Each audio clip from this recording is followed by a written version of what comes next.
এবং কমিশনের special observer এই স্পেশাল ইন্টেন্সিভ ডিভিশনের কাজ দেখতে বিভিন্ন জায়গায় তিনি যাচ্ছেন। যেমন এখন আজ কাকদ্বীপের ছবি দেখাবো আপনাকে। কাকদ্বীপে এই স্পেশাল অবজারভার এসডিও দপ্তরে special observer C Murugan SDO দপ্তরে বৈঠক করেন। মহকুমা শাসক এবং 4 জন বিডিও এই বৈঠকে ছিলেন।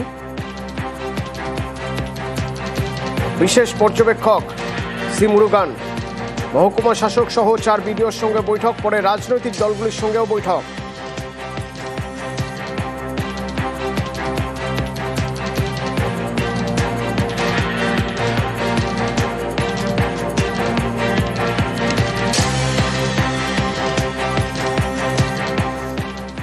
যাদবপুরে ছাত্র মৃত্যুর রহস্যজনকভাবে ছাত্র মৃত্যু এবং তারপর থেকে বারবার অভিযোগ উঠেছে। ক্লোজ সার্কিট ক্যামেরা কোথায়, নজরদারি কোথায়? যাদবপুরে ক্যামেরা বসছে, ক্লোজ সার্কিট ক্যামেরা যাদবপুরে। কতগুলো ক্লোজ সার্কিট ক্যামেরা বসানো হয়েছে, আদালতকে কি জানাচ্ছে যাদবপুর কর্তৃপক্ষ? কারাই বা নজরদারি করবে? 68 লক্ষ টাকা বরাদ্দ করেছে রাজ্য, সেক্ষেত্রে কর্তৃপক্ষ কি বলছে? হাইকোর্টে রিপোর্ট দিয়েছে যাদবপুর বিশ্ববিদ্যালয় কর্তৃপক্ষ, কি রয়েছে সেই রিপোর্টে জানবো। অর্ণব রয়েছে হাইকোর্ট চত্বর থেকে আমার সঙ্গে। অর্ণব, এবং যাদবপুর বিশ্ববিদ্যালয়ের নিরাপত্তা বারবার বেআপ্রু হয়ে পড়েছে বিভিন্ন ঘটনার জেরে, এবং এই রকম পরিস্থিতিতে জনস্বার্থ মামলার প্রেক্ষিতে আগেই কলকাতা হাইকোর্ট আদেশ জারি করে যাদবপুর বিশ্ববিদ্যালয় কর্তৃপক্ষ এবং রাজ্য একটি যৌথভাবে একটি বৈঠক করবে এবং সেখান থেকে কিভাবে কি করলে নিরাপত্তাকে আরো আকাশাত করা যায় সে বিষয়ে তারা সিদ্ধান্ত নেবে। এবং এখানে মূল অন্তরায় ছিল টাকা, অর্থের অভাব। সেই অর্থে ইতিমধ্যে রাজ্যের উচ্চশিক্ষা দপ্তর 68 লক্ষ টাকা দিয়েছে যাদবপুর বিশ্ববিদ্যালয় কর্তৃপক্ষকে। তারা সেই টাকা নিয়ে 70টি সিসিটিভি ক্যামেরা ইনস্টল করছে এবং এই ক্লোজ সার্কিট ক্যামেরার কাজ 45 দিনের মধ্যে শেষ হবে। আর 32 জন মতো নিরাপত্তা কর্মী মোতায়েন হচ্ছে নতুন করে যাদবপুর বিশ্ববিদ্যালয়ে।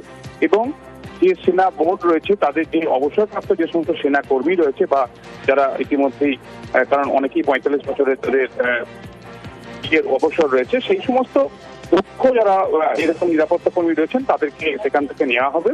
এবং 21শে জানুয়ারি মামলাটা আসবে, সেখানে যাদবপুর বিশ্ববিদ্যালয়কে নির্দেশ দিয়েছে ভারপ্রাপ্ত প্রধান বিচারপতির ডিভিশন বেঞ্চ, যাতে এই যে রিপোর্ট দিল যাদবপুর বিশ্ববিদ্যালয় কর্তৃপক্ষ সেই অনুযায়ী, অর্থাৎ সিসিটিভি মোতায়েন করা, একই সঙ্গে নিরাপত্তা কর্মী মোতায়েন করা, এগুলি সঠিক সময় করা, নিরাপত্তা নিয়ে আরো আশাসাত পদক্ষেপ করা, এগুলি ঠিকভাবে হয় তা পদক্ষেপ আকারে কতটা অগ্রগতি হয়েছে তা রিপোর্টে জানাতে হবে এবং ওই দিনই আমরা পরবর্তী শুনানি।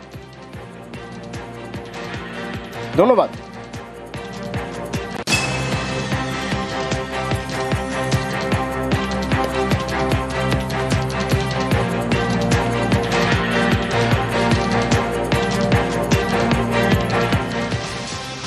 Suspend Humayun Kabir suspend. Trinamool হুমায়ুনকে suspend করলো, ভরতপুরের বিধায়ক হুমায়ুন কবির। এবং হুমায়ুন কবিরকে সাসপেন্ড করা হলো দল বিরোধী কাজের জন্য।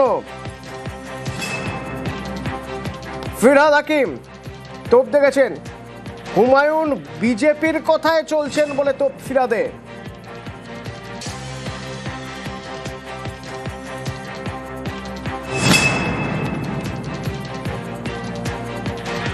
শৃঙ্খলা রক্ষা কমিটি এর আগে 3 বার আমরা ওনাকে সতর্ক করেছিলাম।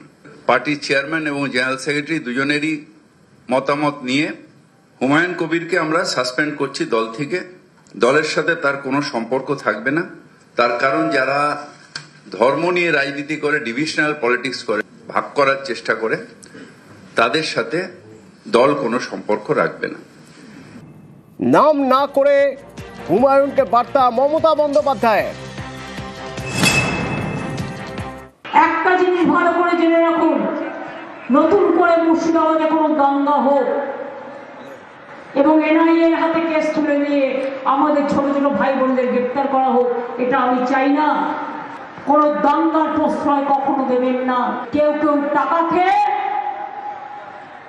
ইলেকশনের আগে বিজেপির তাবেদারি করে, তারা হচ্ছে দেশের শত্রু।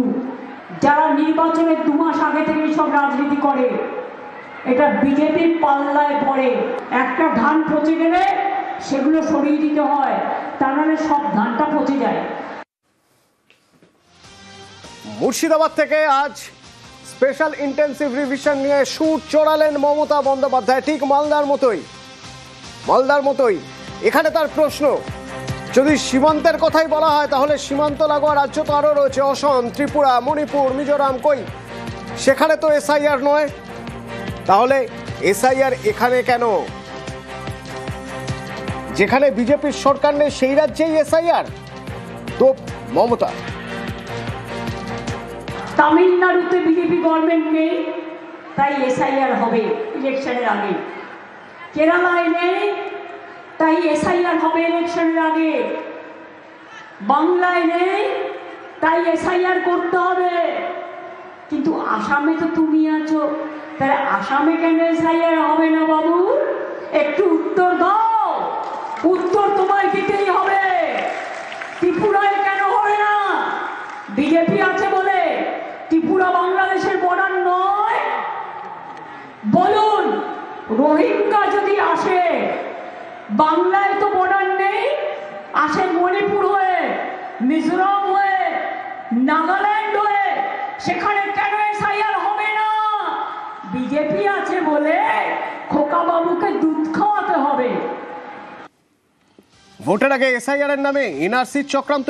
মুর্শিদাবাদের সভা থেকে ফের চড়া সুর তৃণমূল নেত্রীর, বাংলায় কোনো ডিটেনশন ক্যাম্প হবে না বলে হুঙ্কার। বিজেপির ডাবল ইঞ্জিন সরকার এসআইআর এর নামে ডিটেনশন ক্যাম্প তৈরি করছে। বাংলায় আমাদের প্রতি যদি বিশ্বাস, ভরসা, আস্থা আপনাদের থাকে, কোনো ডিটেনশন ক্যাম্প বাংলায় হবে না। বিজেপি কান খুলকার শুনলো, কান খুলে শুনে নাও, কোনো ক্ষমতা নেই তোমাদের, কোনো ক্ষমতা নেই, মাথায় রেখো।